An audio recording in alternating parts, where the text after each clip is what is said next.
आज कवयित्री मिनती मिश्र पिता जीवन साधनार पथे आज ये आम लोकार्पण करने जाऊँ से आज आम घर अतिथि मैंने आसी मो सर्वत अतिथि मान मंच को आमंत्रण करी आम प्रख्यात गार्पिक राजेश्वरी महोदय सर्वत मंच को आमंत्रण आम घर अच्छा प्रसिद्ध गीतिकार श्री दुर्गा माधव पंडा मंच को आमंत्रण आम गण अच्छे डॉक्टर सुप्रिया पाल मंच को मंचासन हेबे आम घर अच्छा श्री अमात्य प्रधान भाई मंच को आमंत्रण करचासन हेबे आम घर अच्छे डॉक्टर सौदामिनी त्रिपाठी मंच को आमंत्रण जनइबी आम गाँव अच्छा डॉक्टर कुलमणि बेहेरा मंत्र को आमंत्रण जनइबी कार्यक्रम अन्यतम आम घर अच्छा श्री कृतिवास रथा महोदय मंच को आमंत्रण करी श्री कृतिवास महोदय आम घर अच्छा सुंदरगढ़ संवाद जिला प्रतिनिधि सांबादिक भाई प्रभुधर नायक महोदय मंच को आमंत्रण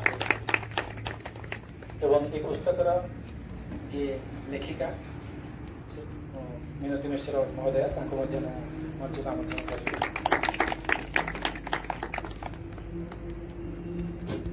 मो अतिथि मान पुष्पगुच्छ अनुरोध करी अतिथि मान पुष्पगुच्छ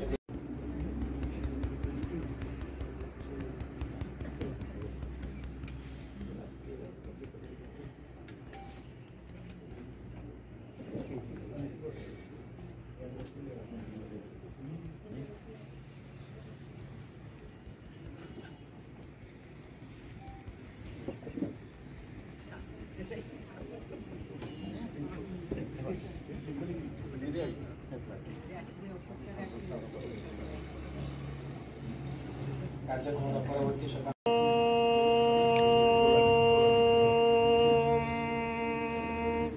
दीपं ज्योति परं ब्रह्म दीपं ज्योति जनार्दनः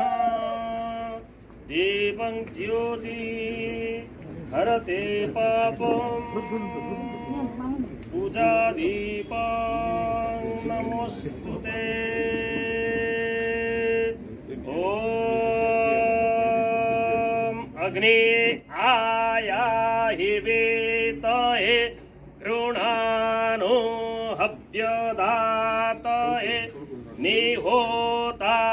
सत्सु वर्षे वं अग्ने मीले पुरोहितं यज्ञस्य देवामृत्वेदं होतारं रत्नधातमम् ॐ स्वस्तेन इन्द्रो वृद्धस्रवा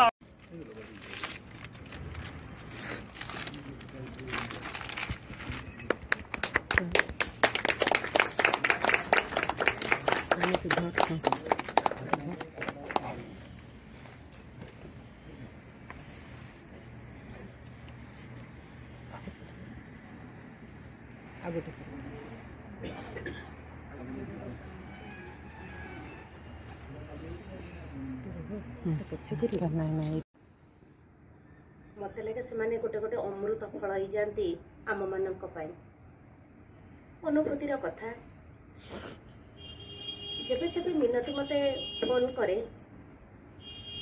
आमे बोध हुए बहुत समय रे बापा विषय कथा हो मु किंबा मिनती आमे कौन सी दिन मौसा बोली केबे भी डाकी नथिबो मु भी डाके बापा बोली आउ मिनती भी मो बापा को डाके बापा बोली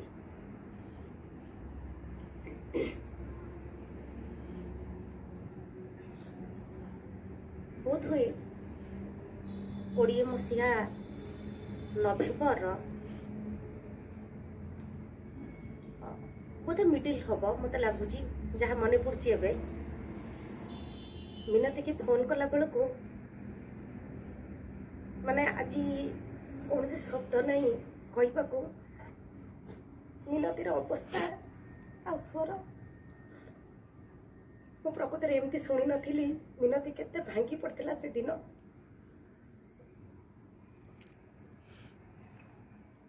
स्वर नुह मनीषर आत्मा भितर बाहर आज एवं भी मन अच्छी मिनती को अवस्था कमन रूम रे बसला आउ पूरा एकुटिया अवस्था से स्वर आज भी मो भितर सेमती गुंजरित होउची अनेक थर शुणी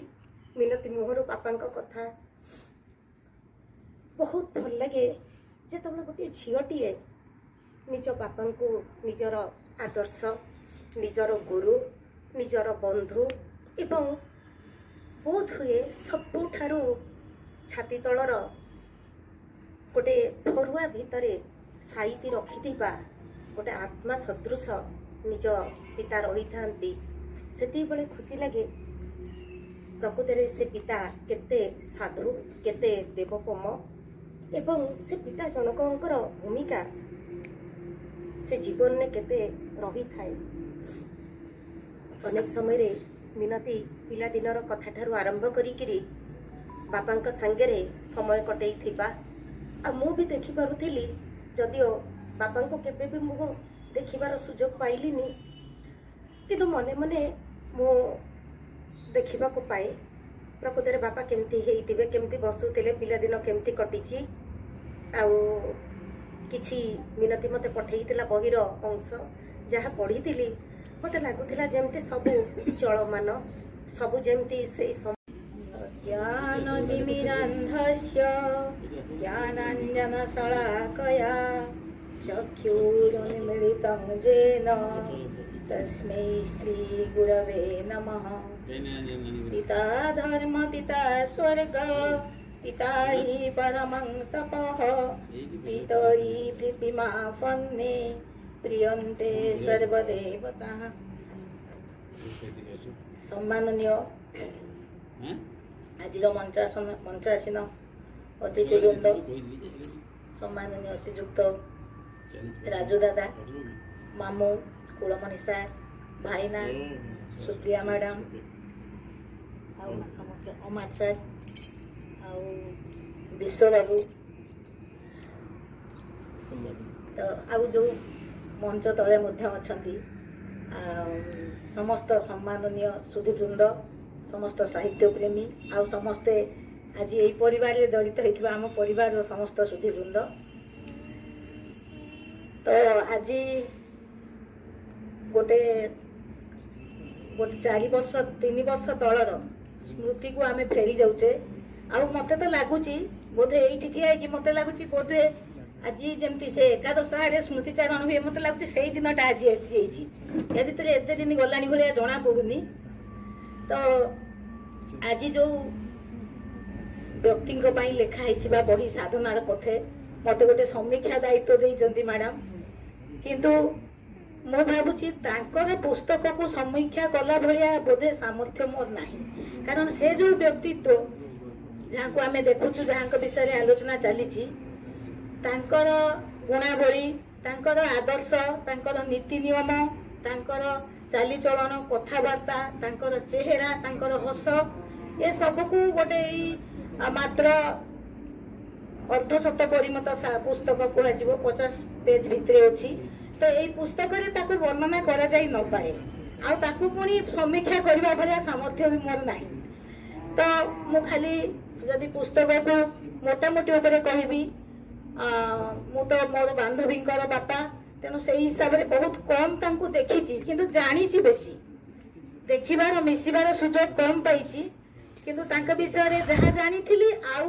एबे एबे बयसर अपराह्न बेसी बेसी जानुची कारण जो तथ्य गुड़ाक आम आगुरी बुझी पारु नथुलु एबे ताको बुझुचु आ बुझिला बेलको लागुची जे पाखरे थांते कि आउ किछि पचारि हेई थांता आउ किछि जानि हेई थांता सेते बेले तो गोटे लागुतला हां एम्ति गोटे गतानुगतिक जिनिस किंतु प्रकृत रे एबे भाबुचु यार उद्देश्य कोन थिला आउ बुझिवा पई आउ आंसर देवा पई आम पाखरे से नाहंती तेणु एई जो गोटे तांकर सुयोग्य संतान मैडम मिनती मिश्र तृतीय पुस्तक यहाँ 2 खंडिया पूर्व हो सारानी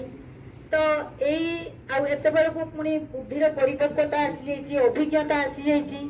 आउ मन भितरे तांकर घुमुरी उठुथिबा जो दुख जो जंत्रणा माने किछि लेखि देले तो